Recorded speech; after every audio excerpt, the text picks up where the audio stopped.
What's up, you guys? It's Woodsman the Peasant. Thanks so much for coming back and checking out my channel. And to those of you who are new, make sure you hit the subscribe and like button if game dev and gaming and things like that are your thing. But welcome to my world. This is the classical antiquity simulator I've been trying to make so far. I've been struggling a lot with a lot of the learning of the sort of game dev minutiae.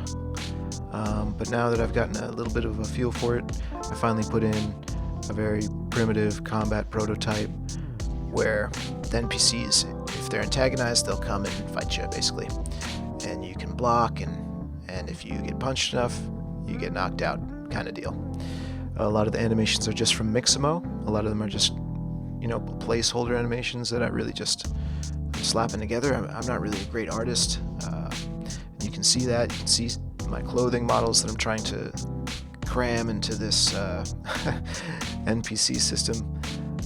There weren't any examples of ones from the period in history that I wanted to do, so I'm trying to do them myself. And it's sort of been an uphill battle. Doing clothing in a game is not exactly as straightforward as I thought, especially when you want to have things like blend shapes, and then you need to weight paint them and all this stuff, and I'm just still kind of getting used to all of it, but you can see how it's starting to come to shape a little bit here. The combat system will trigger an NPC to pathfind towards the player. Whoopsie daisies, that guy popped up. And if they can't find a direct route, they'll find a way around, and they'll sort of form a crescent around the player, which is what I was trying to hope for. What I had them doing before was they'd kind of clump up in a ball right in front of the player, and that wasn't exactly right either.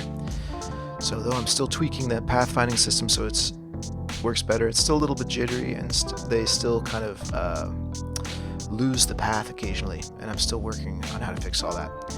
But we basically have a primitive combat system in, and the next thing I'm moving on to next week, or next month, or next decade, is when we're going to be putting in NPC pathfinding. You can see how their animation pose is locked right there as they come towards me.